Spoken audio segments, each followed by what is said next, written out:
All right, we good? Keep going. The clock, it's ticking. Off we go. 60 minutes. 60 minutes. 60 minutes. It's time for 60 Minutes, Sundays on CBS. Tonight, in a summer of extreme heat, are new protections on the way for outdoor workers. Then, as Tropical Storm Debbie makes its way up the East Coast, where is flooding most likely, and calls for justice as 4 hotel employees are charged in a man's death on the CBS Evening.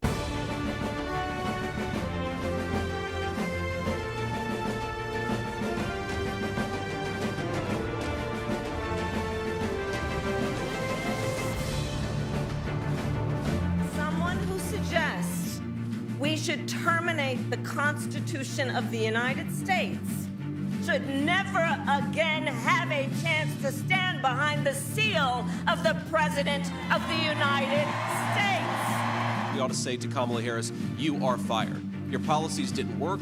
Your agenda doesn't work. Pulling me away from my position as Congresswoman. All you did was take some of the strings off.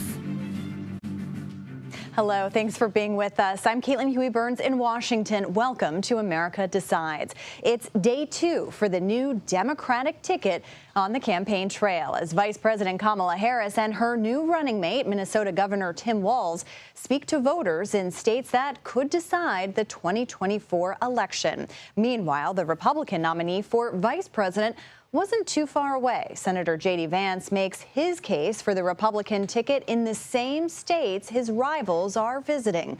But first, President Joe Biden sat down for an exclusive CBS News interview, his first since announcing he would no longer seek a re-election. Our Weijia Jiang and Robert Costa, who did that interview, are both here with me in Washington. Great to see you both, covering all angles of this campaign. Bob, I want to start with you because you just sat down this afternoon with President Biden in the residence, as we saw in that clip. I want to play a little bit of sound of your interview. Are you confident that there will be a peaceful transfer of power in January 2025? If Trump wins, no, I'm not confident at all. I mean, if Trump loses, I'm not confident at all. He means what he says. We don't take him seriously. He means it. All the stuff about if we lose, there'll be a bloodbath. It's have to be a stolen election. Look what they're trying to do now in the local election districts where people count the votes. They're putting people in place in states that they're going to count the votes, right? You can't love your country only when you win. You can't love your country only when you win. We've heard him say iterations of that before, but I'm curious what you make of that exchange and any other thoughts you have from this interview.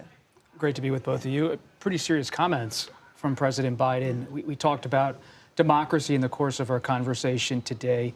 And it's 7 years ago this month that Charlottesville, the white supremacy march, happened. That was a moment in time that pushed Biden to think about running for the presidency in 2020. Ultimately, he runs and wins, as we all know. But to hear a sitting president of the United States sitting in the White House and say publicly that he's alarmed about the state of American democracy and he's not confident that there will be a peaceful transfer of power if the Republican nominee wins is, relatively speaking, an historic statement, a stark statement, and it reflects where President Biden believes this country is at a crossroads in terms of democracy and politics. As former President Trump moves closer to the White House, he believes Vice President Harris is in a strong position. He voiced full support for her in our interview. At the same time, he kept coming back to his concern about the country, about Trump, and about American democracy. And my takeaway as a reporter is that this is a president who, at this stage in his term with 5.5 months left, is sounding the alarm for the country about his view of the fragility of American democracy. Yeah. And I was just going to say his concern about the threat to democracy has shaped so many of the most important decisions in his political career. Yeah. He initially said he was going to be a transition candidate to get through Donald Trump. That's why he ran in 2020. One main reason why he decided to run for re-election was, again, because of this fear that democracy was at stake. It is the same reason why he ultimately stepped down, which he expressed from the Oval Office. And he said, this is about saving democracy, and that is more important than anything, including personal ambition. So this is a very important topic for the president, something that guides him through his days. And as you say that, Kamala Harris has, the ticket has been announced. Kamala Harris announcing Tim Walz yesterday. You both have covered this campaign. I mean, the enthusiasm that we saw yesterday for this ticket has been something that has been lacking for Democrats for the past couple of months as they figured it out. Bob, I'm curious, as you talk to the president, he's supportive of this ticket, of course. But any other kinds of insights into his decision not to seek re-election after all? Well, the full interview were on CBS Sunday morning on August 11th, and he did voice support for the ticket. He's going to be on the campaign trail, no doubt about it. And what's interesting is in that clip, you hear him talking about not just Trump as a threat, in his view, but he believes Republicans across the country who are aligned with former President Trump are preparing to contest the election if Trump loses and to have a real forceful presence in terms of certifying the election. When President Biden was inaugurated, he had a line in his inaugural address. He called it a winter of peril. He believed the country was not only suffering from a pandemic, but was suffering from a collapse of democratic institutions, the democratic process, because of what had happened on January 6th, just days before January 20th, 2021. And now, 3.5 years later, you have the president sitting in the White House today saying, I'm worried that if Trump's defeated by Vice President Harris, and as you said, there's a lot of momentum, it seems, behind her campaign, just announced her running mate. But even if she wins, it doesn't solve the problem, in his view, of dealing with what he characterizes as a Republican Party, for the most part, that's aligned with Trump and ready to do his bidding if he wants to contest the election, not just in the courts, but in state legislatures.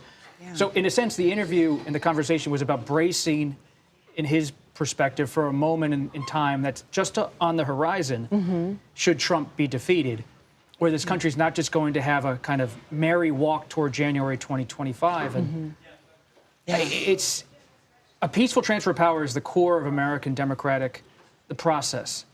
If you talk about American democracy, you're talking about in August 1974, 50 years ago this month, Richard Nixon gets on the helicopter and goes away, and Washington famously had a normal night the night Nixon put his fingers in the air and left.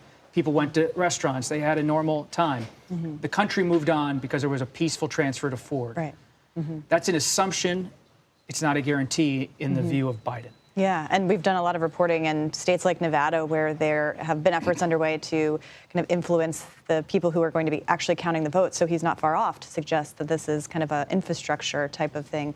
Weija, to you, yesterday we saw Harris and Walz speak together, but what struck me too was Harris has been describing herself and this ticket as the underdog ticket. And when you look at polling, the race has tightened, but it's still a very close race. I mean, this is a very divided country. What do you make of her describing the campaign in this kind of underdog status? I first heard her talking about this during a closed-door fundraiser to donors and supporters who had just given a lot of money. And she said multiple times during this event, we are the underdogs. I know through aides who are familiar with her phone call to the governor when she asked Walz to be a running mate. In that conversation, she said, look, we are the underdogs. And then, very publicly to thousands, she reiterated this point at their first rally together. So I think it's very clear that while they are enjoying this chapter right now of momentum, excitement, enthusiasm that is undeniable. I mean, they just raised $36 million in the 24 hours that Walz was announced. They're also clear-eyed that this is a moment that is likely fleeting. And without the luxury of having a big announcement, sooner rather than later, they know that, they're going to have to keep that energy going. And aides say they don't believe they're going to lose to Donald Trump. They believe they're going to lose to people staying at home and apathy, which is why they're trying to generate as much excitement and keep it going, which she continues to point out is not easy. And even though she's closer, she's not substantially ahead where she has enough comfort to say we're good. Right. It will be interesting to see these visits to battleground states, as she has been making and will continue to make throughout the week, what that does to gin up support. Bob and Weijia, thank you so much, as always, for your reporting, and we'll look for more of that interview on Sunday morning, as you mentioned, Bob. And you see right there, Sunday at 9 a.m. Eastern, for that full exclusive interview that Bob Costa had with President Biden, only on CBS News Sunday morning. Well, J.D. Vance is also campaigning in Wisconsin and Michigan today. We'll check in on the Republican ticket. That's next. You're streaming America Decides.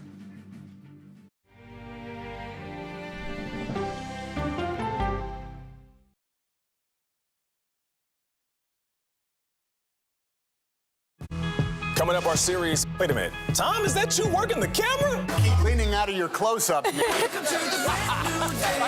Your morning routine just got better. CBS Mornings, weekdays at 7.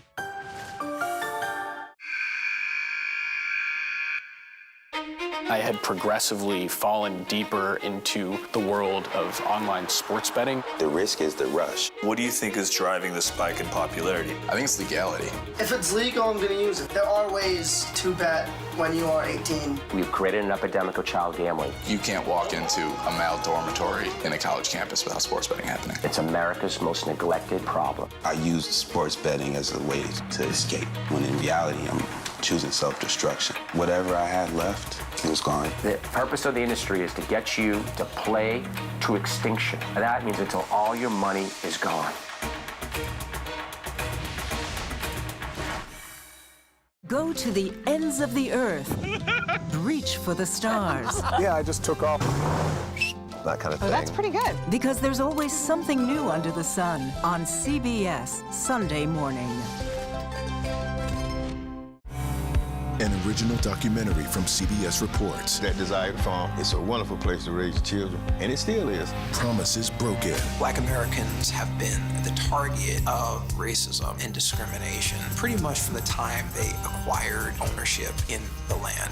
Costing black farmers hundreds of billions in generational wealth. They did everything to make sure we were run off that land. But communities are uniting to continue the fight. Collective ownership is powerful. To keep their land and their dreams alive. To watch my children play on land that we own means everything. So land is power. Most definitely. 40 Acres and a Mule, now streaming on the free CBS News app. People with developmental disabilities were once sequestered by the hundreds of thousands in institutions. Many of our fellow citizens are suffering tremendously because lack of attention, lack of imagination, lack of adequate manpower.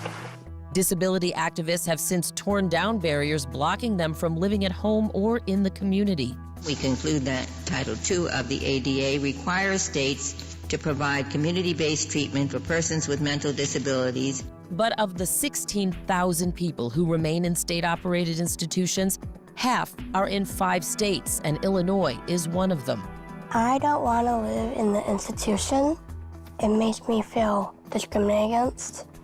Do you think there are people living in institutions in Illinois that don't need to be living there? Yeah, because they're proving it as soon as they get out.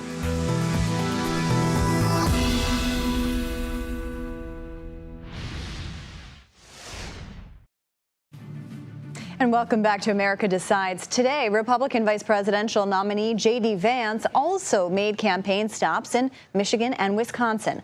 Our Katrina Kaufman is traveling with Vance. Katrina, good to see you there. So J.D. Vance is taking aim at the Democratic ticket during these stops today. I want to play a little bit of what he had to say. This is a radical human being who comes from the far left wing of the Democrat Party. And what Kamala Harris is telling all of us by selecting Tim Walz is that she bends the knee to the far left of the Democrat Party. She's done it every single time in government. She's done it in who she selected as her VP nominee. And she will do it if the American people give her a promotion to President of the United States. So, Katrina, Vance has been essentially going and following Harris and Walz to all of these campaign stops that they are making in these battleground states. What else did he have to say about these stops, at these stops? Hi, Caitlin. Good to be with you. So he's really using this opportunity to go off after Harris and Walz and their records. Today, I'm actually at Wallard International, which is the factory here in Eau Claire, where he was speaking earlier, and he was talking a lot about Harris's policies in relation to the border, how she wants to decriminalize illegal immigration, how her open border policies allow drugs to come over the border, and he connected this to his own personal narrative because he was raised by a mother who was an addict. It was a very challenging childhood, and he says that if we have policies like the ones that Harris wants, that it allows drugs to come over, and maybe if we'd had stronger borders, he would have had a different upbringing. He also criticized her on the economy. And regarding Walz, he is going after Walz and his military record. Walz spent time in the National Guard, and one thing that he's been saying is that when Walz was pushing for gun control in Wisconsin, there was an ad where Walz said that we shouldn't have, or Vance alleges that he said that we shouldn't have weapons on the street that I used in the military. Walz says the word that he used is actually carried, but what Vance is saying is that Walz is claiming that he spent time in war. He's saying, basically having stolen valor, and he's being very critical of Walz for this. And I mentioned that Vance is kind of following Harris on these stops. They actually overlapped on the tarmac earlier today. I think we have a little bit of that exchange, if we can play it. One, just get a good look at the plane, because hopefully it's going to be my plane in a few months. But I also thought you guys might get lonely because the vice president doesn't answer questions from reporters and hasn't for 17 days. All right, so what is the strategy here from Vance following Harris to these stops? You know, Caitlin, I'm glad that you showed that clip because I think, for one, it shows that he's being even more aggressive with the strategy. You know, for one, Harris had already set up this battleground state tour to debut her new running mate. Vance then set up all of these proximate stops. He's now going over to her plane, talking to her press pool. And here, when he was asked about this today, he said that he wants to put out the alternate narrative, that someone has to be able to tell their side of the story to the media. And something that I noticed here is that he was really focused on local media. He almost exclusively took questions from local media outlets, and I think it shows that he's really trying to make sure that he reaches the local populations here with his messaging that is in the media, along with these narratives that are coming out on Harris and Walz's tour. All right, very interesting indeed. Katrina Kaufman on the campaign trail for us. Thank you so much. Thank you, Madam Vice President, for the trust you put in me, but maybe more so, thank you for bringing back the joy. And as Kamala Harris and Tim Walz energize the top of the Democratic ticket, are down-ballot races feeling the same joy? Well, we'll take a closer look at that's coming up next on America Decides.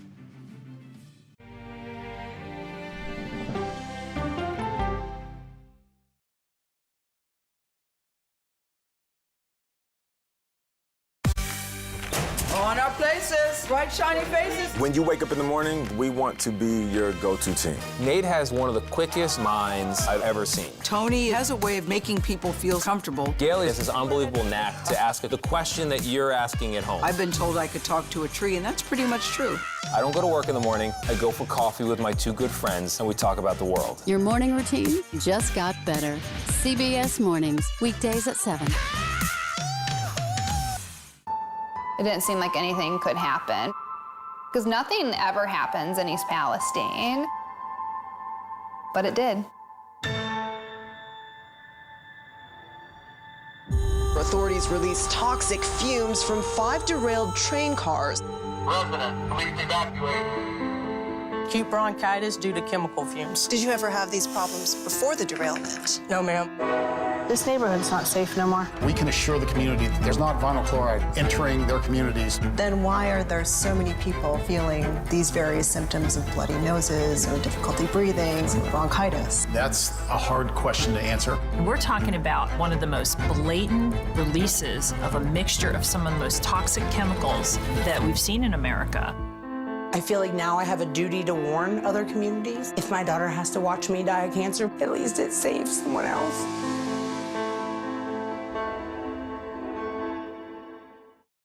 his case. It's like a screenplay, something straight out of Hollywood. But it's not fiction. It's 48 hours. Human remains found this week. 4 families shattered. There's no physical evidence. The mystery would haunt investigators for years. There's some questions that have to be asked and need to be answered. Like a John Grisham novel. A gripping true crime original. 48 Hours, now streaming on the free CBS News app.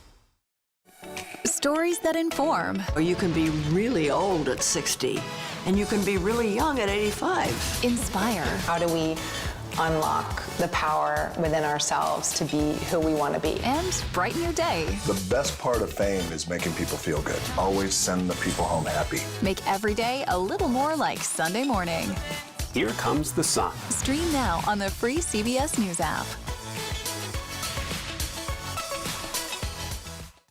Hello, everyone, and welcome to our Dragon capsule here in space. Sightseers in space, the thrill of a lifetime. Seeing the Earth from space, it was so exhilarating. But the risks that come with the territory. There have been 4 fatal accidents. That's a 1% fatal accident rate. Might make you look before you launch. If you had 1 out of 100 airplanes falling out of the sky, we'd have a public crisis. Space tourism, now streaming on the free CBS News app. CBS News polling reveals that Kamala Harris has changed the race for the White House. But what impact could she and Tim Walz have on down-ballot races? Well, no better person to answer that than Jessica Taylor, who is the Senate and Governor's editor for the Cook Political Report, and she joins us now. Jessica, always great to see you. So you have been looking at all of these races all year, but you can't imagine any more fluctuation than we've seen in the past couple of days. Yeah. For these down-ballot races, I mean, House and Senate are at stake.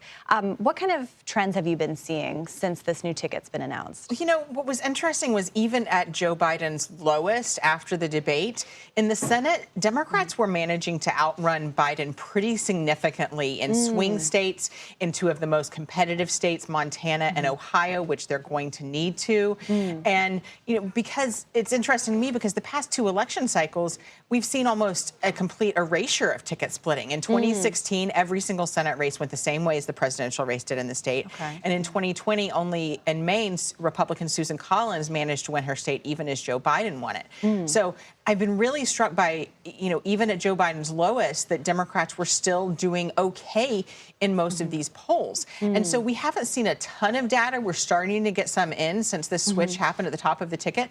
But with Harris running even stronger, Democrats are feeling even better about some of these races because the margin at which they might have to outperform the top of the ticket gets even smaller if Harris is doing better. That's fascinating. And it's interesting to see, you know, Bob Casey was at the rally last night.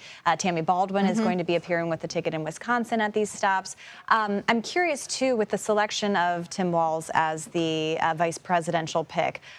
There's a discussion about how much that kind of decision sways voters. But for down-ballot races, could you see any effect on that Walz could have? You know, even before the switch happened, I was talking with Republicans, and they argued to me that if it was Harris, that she wouldn't play as well in the Midwest as Biden would, you know, because he's from Scranton. He has this sort of blue-collar appeal, you know, that Harris was this, you know, San Francisco liberal. Bringing someone like Walz onto the ticket, who's this, you know, Midwestern, even if he's not from one of those states, I think we saw his reception in Wisconsin today. We're seeing crowds in Michigan. I think he has that appeal in that way. So you see that these senators who were once more reticent to appear with Biden, like Tammy Baldwin, I think Biden's last visit there, she was not there. When Harris has been there, she has been there. So you're seeing, I think, Democrats always feared that it was the apathy that was going to get them. And, you know, even when I mentioned these polling numbers were still okay, Democrats still feared that if they went through more weeks of questions about Biden's age and his fitness for office, that the bottom would drop out. And that would be because their voters weren't going to show up, that they wouldn't be energized. Now you are not seeing that as a problem. Interesting. And I mean, if we could take a step back and kind of look at the Senate map. I mean, we mentioned Wisconsin, we mentioned Pennsylvania. What does the map look like if Democrats want to take over the Senate? I mean, you also kind of consider Joe Manchin's retirement. West Virginia seems pretty much gone for them. Yeah, while these polls are encouraging, we should not shy away from the fact that this is a very tenuous majority that Democrats have. They have a 51-49 majority. You mentioned the West Virginia seat. That one is going to go into Republican hands. So we essentially start at 50-50. That means that Democrats have to defend every single incumbent. Talking about these swing states, they're looking okay there, but it's John Tester in Montana, where Trump won that state by 16. That's a place where does Harris help or hurt, or does she have an impact? He sort of has to run his own race. He also has not endorsed Harris yet, so I think he's trying, he was trying to prove his independence from Biden, I think still from the Biden administration, because he might have to outrun even Harris by as much as 20 points. Sherrod Brown as well, that's a state that Trump won by 8 points. But we've seen recent polling where Harris is behind, Trump is winning that state by 10 points, but Brown is still up 4 points. But those states are just the most perilous, really. So Democrats have to pitch a perfect game. They have to win every single one of these races. And even still, that gets them to 50-50. So they still have to win the White House in order to keep control. Right, and to be able to govern, essentially. Yes. Pennsylvania obviously was in the spotlight last night. It was very telling that that's where they chose to essentially launch this new ticket. We're going to speak to Senator Bob Casey later on in this hour. Tell us about that race specifically, because Pennsylvania is a must-win for whoever wants to become president. Yeah, this is actually the state that Democrats flipped an open seat last cycle, which was really unexpected. Casey has been there in the Senate since 2006. He has a famous name in the state. His father was governor. He's running against Republican Dave McCormick, who ran last cycle, lost in the primary to Dr. Oz. Very close race. McCormick is a much stronger candidate. They're still hitting him over some of his out-of-state ties. He still owns a house in Connecticut over ties. He was a hedge fund executive over ties to his business in China. And this is a place where Casey needs that turnout. He needs that type of energy that you saw last night. You know, I was talking with people in the most recent days because, of course, Governor Josh Shapiro was the runner-up. That they were very much worried about what Shapiro would do if he were on the ticket. But you saw that type of energy last night. You know, polls that we show, Casey still has a small single-digit lead, but he has consistently been ahead. McCormick is sort of running behind Trump's numbers. You know, I think a lot of voters, they're not as attuned to these Senate races yet. And so you have these Republicans that are running behind Trump. If they can match him, then those races become tighter. But right now, we do see voters differentiating between their vote for president and their vote for Senate. Yeah, and Donald Trump will be on the campaign trail in Montana later this weekend, campaigning for the Senate race there.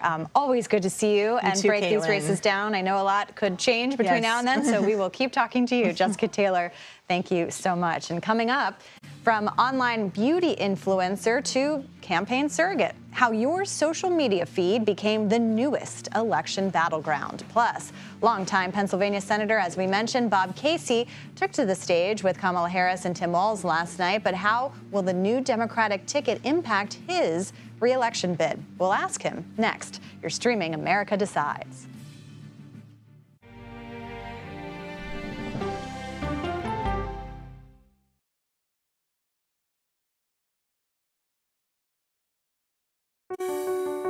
Washington is the seat of power. National security, foreign policy, global economics, every story comes through Washington in some way. We bring some of the most powerful voices in America to the table. We don't just ask the questions, you have to go deeper. We try to understand what's at the heart of the issue we're talking about, to then come forward with solutions. Face the Nation on CBS. The justices ruled that Harvard and the University of North Carolina violated the Constitution. In the aftermath of the Supreme Court decision to end affirmative action in college admissions, uncertainty sets in for some students of color. Affirmative action really gave us an equal opportunity. CBS Reports explores the historic decision and what it means for those chasing an opportunity to change their lives. I knew that college was the ticket to break this cycle. The end of affirmative action, now streaming on the free CBS News app. America Decides is your place for fact-based, unbiased reporting. At the White House, at the Capitol, on the campaign trail. What do you say to those in your party? Any cracks in the Republican Party? Our reporters and our anchors travel the country talking to voters like you about the issues that matter most. Immigration is really a factor right now that are going to be driving your decisions. What would you say to those who say, look, that's just democracy at work? Listening to you and bringing your voice into our coverage. I want a strong, proud America. Is democracy on the ballot in 2024? Let us help you decide. America Decides on CBS News 24/7. Stream our expanded one-hour program Monday through Thursday at 5 p.m. Eastern. An original documentary from CBS reports. AI is among the most world-changing technologies ever. Curing diseases, scientific breakthroughs, making lives better. They can help us with medical discoveries, scientific discoveries, doing better agriculture, having cures for things like Alzheimer's. It's also going to really transform the way we work. The uplifting potential of artificial intelligence is limitless. It gives you a friend, somebody to chat with 24/7 that is non-judgmental. He makes me feel loved and desired. And so are its downfalls. The problem with all this AI is that it's unpredictable and uncontrollable. The choices we make now will have lasting effects for decades, maybe even centuries. The ChatGPT revolution, now streaming on the free CBS News app. We are about to see American weapons in the hands of Mexican cartels. A gun pipeline to Mexico. We are arming the cartels. 100%, no doubt about it. Happening right under our noses. Who's doing something about this? Nobody. A CBS Reports exclusive. Most Americans have no idea that we are effectively arming the enemy next door. This is the story the American people need to know. Arming cartels, now streaming on the free CBS News app.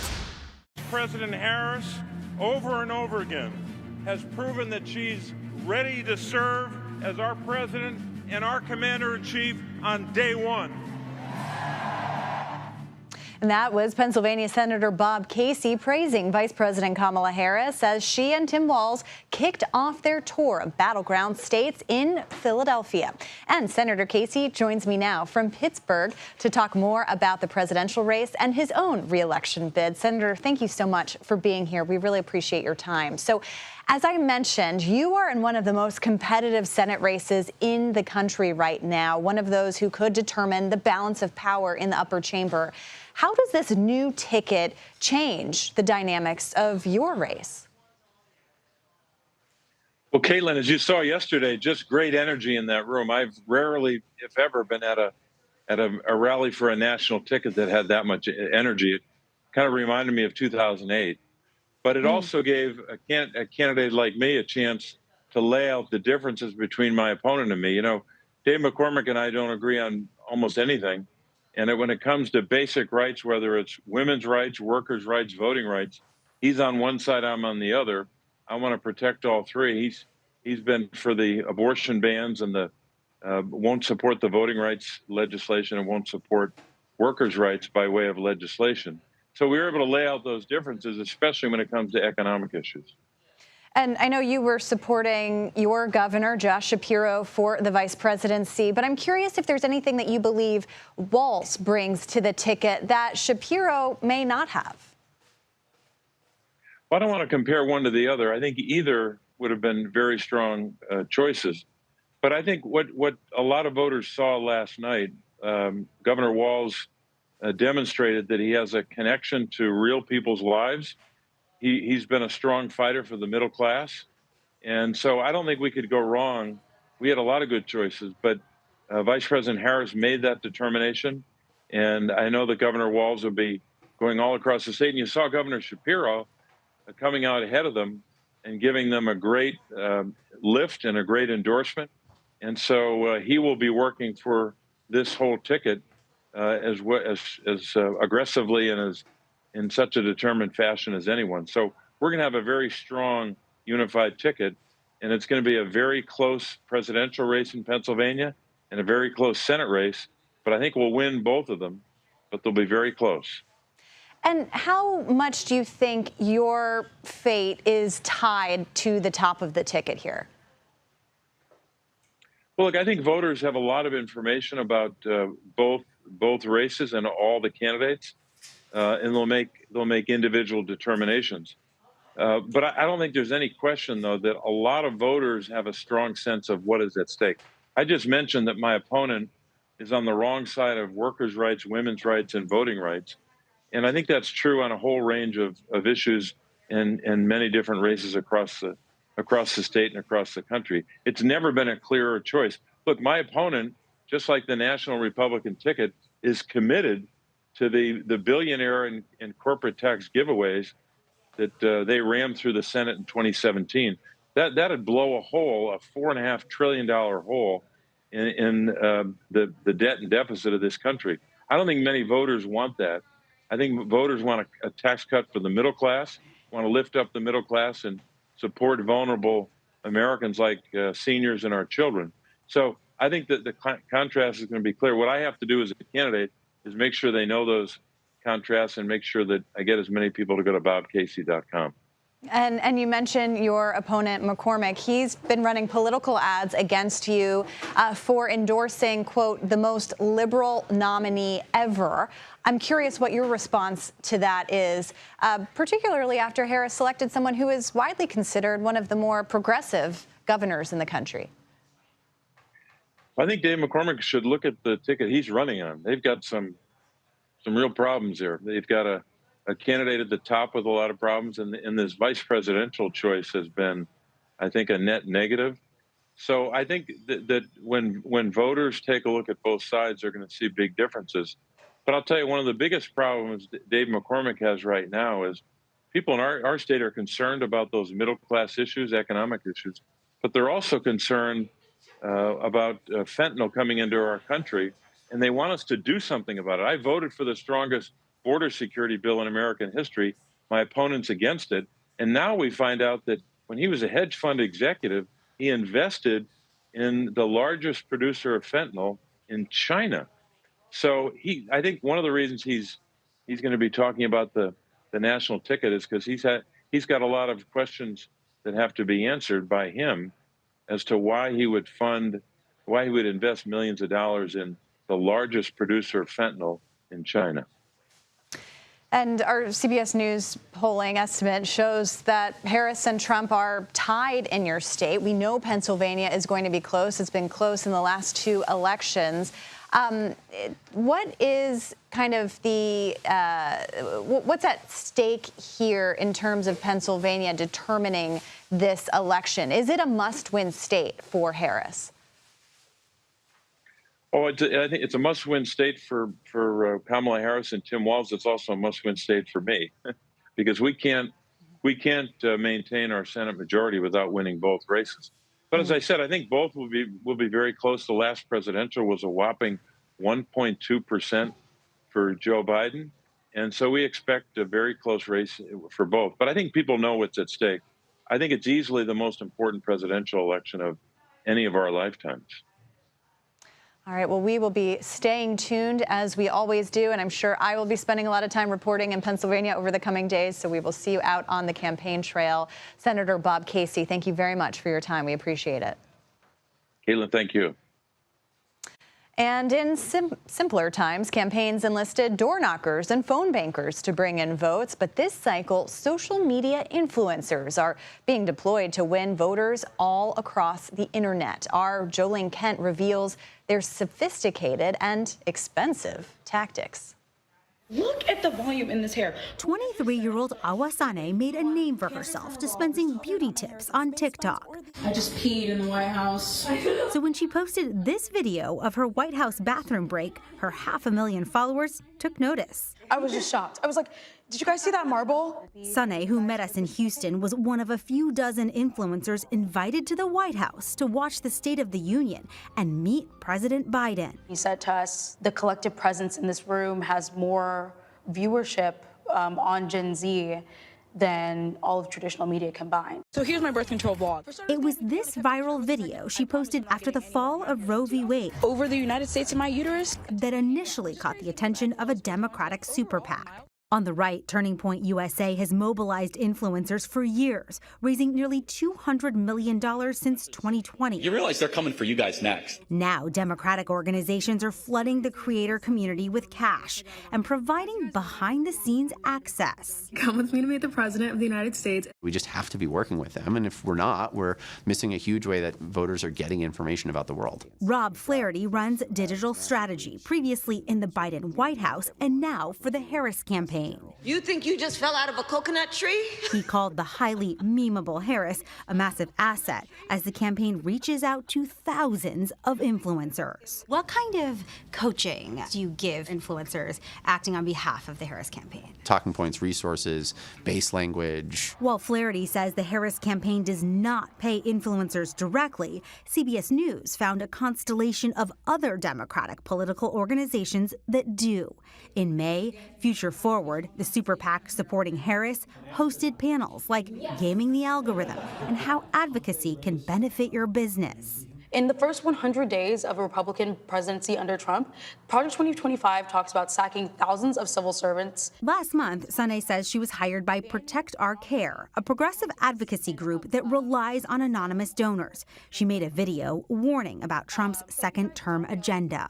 They almost help you script it, right? Right, like, definitely. She takes their talking points and puts them into her own voice, saying she always discloses when she's being paid. What's your rate? So a video just for a creator in my size, an average can go from $3,000 to $10,000 depending and upwards. This is a bid by campaigns to create authenticity at a small scale. University of Pittsburgh's Sam Woolley studies political influencers. How can you tell what is a genuine grassroots expression of political opinion versus what's being paid for? If you see multiple influencers spreading the same exact message, you can start to realize, some kind of coordination is going on. Next up for Sunay, the Democratic National Convention. They just told us that if we wanted to put on our own show, that they would give us all the resources to do that. The Democrats are rolling out the red carpet. Definitely, and I'm glad to be on it.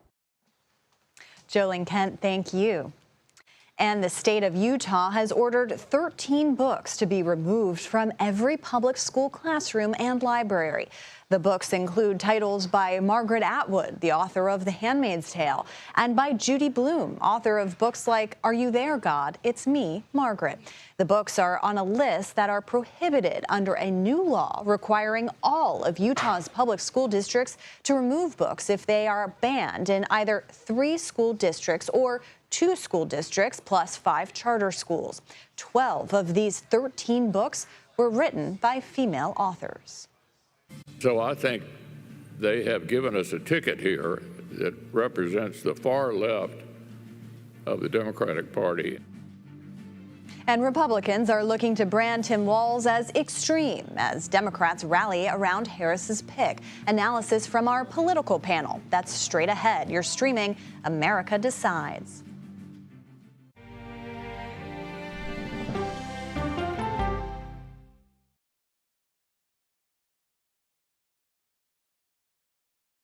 Go to the ends of the earth. Right now. We got something crazy. And reach for the stars. Here we are. Time. Yes, it's my comeback. Hey, this is pretty fun. But wait, there's more. Experience thought-provoking. Welcome to the idea of being a human being. Innovative and truly original reporting. Look through a telescope and go, wow. Because there's always something new under the sun on CBS Sunday morning. At this moment, terrorists could be plotting another attack. 9/11 triggered a counter-terrorist system that included a secret database. This person needs a closer look. A growing list of nearly 2 million people, including some Americans who say they're innocent. For 1 hour flight, I have to spend 6 hours to go and come back. CBS Reports explores the system, the people responsible for it, and those pushing for change. I'm not fighting against them. I'm fighting for them to do the right thing. The Watch List, now streaming on the free CBS News app. Don't miss true crime anytime you want, anywhere you go. With the 48 Hours podcast. Real crimes, real lives, real justice. There's some questions that have to be asked and need to be answered. Listen to 48 Hours on Apple Podcasts. An original documentary from CBS Reports. Imagine yourself in Manhattan with no police, no army, no mayor. The people of Haiti stare down poverty, corruption, natural disasters, and violence. 90% of the guns that are used by gangs in Haiti are American guns. But with an unbreakable spirit and eternal optimism. There are days where I cry, but we can't be discouraged. We still believe in Haiti. They're still able to look ahead with hope. Haiti is on the brink of transformation, a radical shift. Nations are coming together and saying things must change. Fighting for Haiti, now streaming on the free CBS News app. Hey there, welcome to The Uplift. I thought she was a groom, and I stepped back and I went, oh, you're the queen. She's going to be with me every instant that I'm alive. I just wanted to see if you'd go to Disneyland with me today. I look over at him and he's smiling. I'm going to remember that the rest of my life. They told us when he was going to be born, he was only going to live for 30 minutes. It's really a miracle that he's with us today. The Uplift. Stream now on the free CBS News app. When you wake up in the morning, we want to be your go-to team. On our places, bright, shiny faces. I don't go to work in the morning. I go for coffee with my two good friends, and we talk about the world. Your morning routine just got better. CBS Mornings. A CBS News investigation. People looking for love, finding their life savings gone. This could happen to anybody. And sometimes losing their lives. Anything for love. Now streaming on the free CBS News app. Progressive and centrist Democrats have united behind Kamala Harris's pick of Tim Walz as her running mate. Senator Joe Manchin said the governor will help bring back normality to Washington. Here was Congresswoman Alexandria Ocasio-Cortez. Governor Walz is a uniter, that Vice President Harris is picking a uniter for not just the Democratic Party, but for the entire United States. And let's bring in our political panel, Sabrina Rodriguez and Susan Glasser. Sabrina is national politics reporter for The Washington Post, and Susan is a staff writer at The New Yorker and is the author of The Divider, Trump in the White House 2017 to 2021. Great to have both of you with us. I know we've been covering a whirlwind of 6 weeks in politics. Susan, I want to start with you and this idea of Democrats uniting behind Walz and Harris. It feels like a complete shift in this race. Yeah, I mean, there's no question. It's the 6 weeks that, that changed the race. It'll be the stuff that books are written about, that history is written about, and there's still a lot we don't know. But what we do know is that Harris has chosen a vice presidential candidate who so far, and it's very early days, certainly more than passes the first do no harm test of any vice presidential candidate. And, that's not nothing, by the way. The candidates who have chosen problematic vice presidents have found it difficult to win election, thinking of that Sarah Palin choice by John McCain, or ultimately Dan Quayle certainly didn't help George H.W. Bush. Walz has had a rapturous reception. That rally last night was something really extraordinary. You have to reach pretty far back in our recent political history to find, I think, a campaign and a candidacy filled with such not just excitement, but the word that Walz used was joy. This is not a word that Democrats were using 6 weeks ago. Yeah, that's exactly right, Susan. A marked shift, at least in that kind of rhetoric there.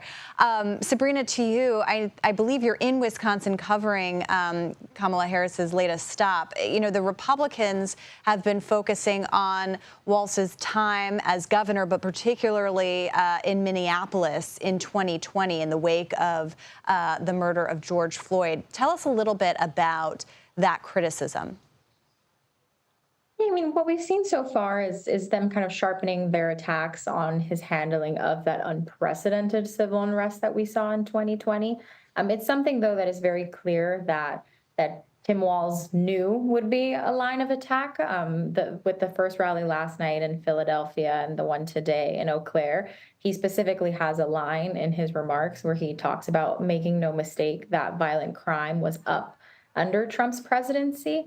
So it does seem like a pointed reference to sort of redirect from the focus on it. But I'm sure we are going to be seeing ads cut in the coming days that point to the unrest that we saw in the riots that we saw in Minneapolis and the millions of dollars of damages and people arrested. And that will be a focal point. But it's clear, this has only been a day. It was announced literally yesterday. So I'm sure there is going to be sort of a retooling of, okay, what are the strategies that work? What are the criticisms that stick? And we'll be seeing Republicans probably using this and a variety of other attacks on Governor Walz in the weeks to come. Yeah, hard to believe it's only been about 24 hours since he kind of came from relative obscurity and now is a vice presidential candidate. Susan, the other vice presidential candidate, J.D. Vance, has also been on the campaign trail. He's essentially been following the Harris campaign to these various stops in the battleground states. I'm curious what you make of that strategy here. Well, I mean, Republicans have seemed, frankly, a little bit, hornswoggled by this rapid turn of events. You have Donald Trump holed up in Mar-a-Lago or, tweeting or true socialing about, why isn't Joe Biden back in the race?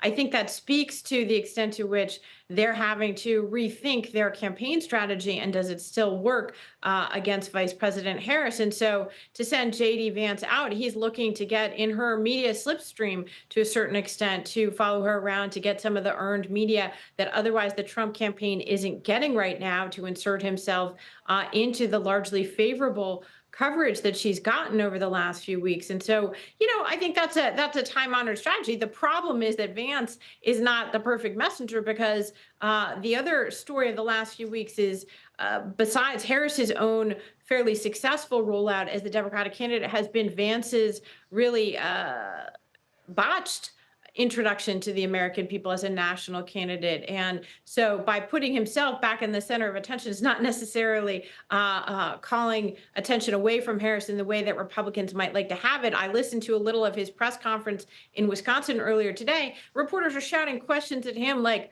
how weird are you? Or why are you so unlikable? Why are you so unpleasant? What about the cat ladies? And obviously, this is not necessarily the kind of media news that is likely to get more votes for the Republican ticket. I am struck by the extent to which Donald Trump himself has been largely absent from the campaign trail, running what Trump might call a very low energy campaign if he was using the term applied to a different candidate. Yeah, especially as Harris and Walz are, trekking across the country to these battleground states. I mean, all of those dynamics considered, Sabrina, this is still going to be a close race. I mean, Kamala Harris described this ticket as the underdog ticket. I'm curious what you've seen in terms of, the momentum on the ground. And of course, the big question is, does that last? I think that's the open question right now is, does that last? But there is no question that the energy has shifted. Just being on the campaign trail from 3 weeks ago to today. And I keep being baffled by the fact that it's only been less than 3 weeks since this happened. But in these last few weeks and seeing Kamala Harris on the campaign trail, I mean, this is a markedly different campaign that is being run. Even just the idea that she is having multiple events in a week and she is, out here talking to voters. You hear people feeling engaged, feeling optimistic, and feeling that the momentum is on their side. But there is an awareness that this is going to be a tight race. All right, 6 weeks of 2024, a new book title Susan alluded to there. Susan Glasser and Sabrina Rodriguez, thank you both so much for your time. And Missouri Congresswoman Cori Bush loses her Democratic primary. More on the defeat and the pro-Israel group that helped to oust another squad member. You're streaming America Decides.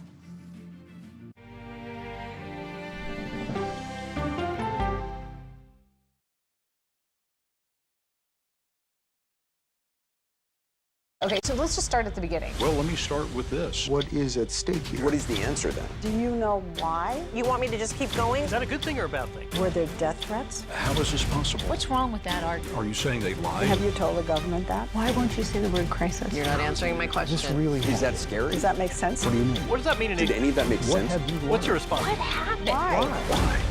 It's time for the CBS News Original 60 Minutes, Sunday on CBS and streaming on Paramount+.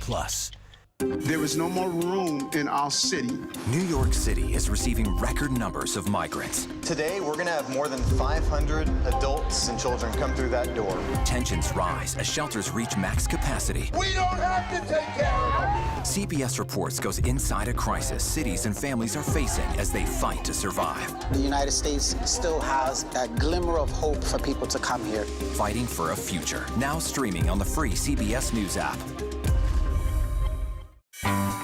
An original documentary from CBS Reports. Since you started La Soup in 2014, do you have any sense as to how much food you've rescued from the landfill? We've rescued 4.5 million pounds. I can't even fathom how much food that is. And that's one little person in one little city in America. We're going to call this chicken piccata. We did 450 of these meals today. This is the exact dish that you and I are going to have. Yep. Oh, really good. Is it good? Mm-hmm. Having a plan of how to keep people fed should be in every single city. If we eliminated food waste, could we eliminate hunger? Yes. Eating Trash, now streaming on the free CBS News app. America Decides is your place for fact-based, unbiased reporting. At the White House, at the Capitol, on the campaign trail. What do you say to those in your party? Any cracks in the Republican Party? Our reporters and our anchors travel the country talking to voters like you about the issues that matter most. Immigration is really a factor right now? That are going to be driving your decisions. What would you say to those who say, look, that's just democracy at work? Listening to you and bringing your voice into our coverage. I want a strong, proud America. Is democracy on the ballot in 2024? Let us help you decide. America Decides on CBS News 24/7. Stream our expanded one-hour program Monday through Thursday at 5 p.m. Eastern. When people say who's first to get in the morning, that would be me. Morning news matters because it sets the tone for your day, and it's a way of getting you started. Day to day, that first draft of history, it happens right here. We're going to uplift you. We're going to send you out your way. We take you places, we teach you new things, and we make you feel like, you know, it's not all bad. People say to me, you always seem to be having a good time. And you know what? You're right. Your morning routine just got better. CBS Mornings, weekdays at 7. Missouri Democratic Congresswoman Cori Bush, known for being part of the Squad, will no longer serve in Congress next year. She lost her re-election bid yesterday to primary challenger Wesley Bell. Bush is now the second member of the Squad to be ousted from office this year. New York Congressman Jamal Bowman also lost a primary contest in New York back in June. Our own Hunter Woodall joins us now to discuss all of this. Hunter, good to see you. I know you've been covering all of these races. We just mentioned Jamal Bowman's race last month, or in June rather. Are there any similarities between that race and this race with Cori Bush? Absolutely. You know, this is obviously, as you mentioned, the second member of the so-called Squad that has been ousted in a primary. I will note, obviously, you know, Representative Bush actually won her way to Congress in a primary in 2020. So obviously that was an upset. Then she unseated an incumbent. But there are some differences too, because both Bowman and Bush brought in some controversies into this race. You know, I'll note CBS News reported in January 2024 that Representative Bush was being investigated by the Department of Justice over the potential misuse of funds. And that obviously, these are controversies that can linger on voters' minds. But also what's happening overseas, the war between Israel and Hamas loomed large in this race, and pro-Israel groups spent heavily to try and oust Bush, similar to how they did with Representative Bowman. And as we're talking about progressives, we also know that Kamala Harris announced her running mate yesterday, Tim Walz. I know you covered him very extensively as a reporter covering Minnesota. He's been labeled as a progressive. At the same day, you have Cori Bush losing her race. Anything to read into that, or how should we kind of be viewing him in that lens? Well, we know in politics, progressives are, there's a large tent here, and what you're seeing here with both Bowman and Bush and their losses, I mean, it is notable, but it also shows, when you look at Governor Walz as he had this announcement, he had pledges of support and praise from both Representative Ocasio-Cortez, but also Senator Joe Manchin, which that tells you, that's not often a coalition you see, saying, hey, we're both on the same side here. And I think even AOC noted, obviously, the uniqueness of that. So I don't think this shows a wane in progressive strength, but it does obviously show that you go too far to the left. Voters can respond to that. You have controversies. Voters can have their say. And these primaries, especially low turnout ones with heavy spending, anything can happen. Yeah, a lot of money in that race. That's really incredible. Speaking of AOC, Alexandria Ocasio-Cortez, the congresswoman from New York, also a lead member of the squad. She was on CBS Mornings this morning. Let's take a listen to what she had to say. And all of that money was spent against them by a big money system of super PACs and difficult to trace political contributions. That, to me, speaks to the corrupting role of our current campaign finance system and the fact that it is very hard to be a working class American that gets elected to office and stay in office. So she's talking about the money being spent in this race. Is that, for a primary, a summer primary, is that what we should expect, the kind of money coming in? It's hard to tell because obviously, what I think is notable here is both Representative Bowman and Representative Bush have been critical of Israel even before, what we saw happen, obviously, October 7th when the war started. But that, criticism ramped up, their concerns about what's happening overseas, ramped up, and also the scrutiny of those views. And when we see all this outside spending, I'm looking here, according to Ad Impact, the United Democracy Project, which is linked to the American Israel Public Affairs Committee, spent heavily to oust both Bush and Bowman. And, it's unclear, is this more of a, hey, the war has taken on this, outsized attention, the Democratic, Party, or is this, obviously just something limited to this cycle? Yeah, and we'll get another test next week with Ilhan Omar, another member of the squad, up for her primary challenge next week in Minnesota as well. So Hunter Woodall, thank you so much for all your reporting. We appreciate it. And that does it for us today. We'll be back with another edition of America Decides tomorrow at 5 p.m. Eastern. The Daily Report with John Dickerson starts right now.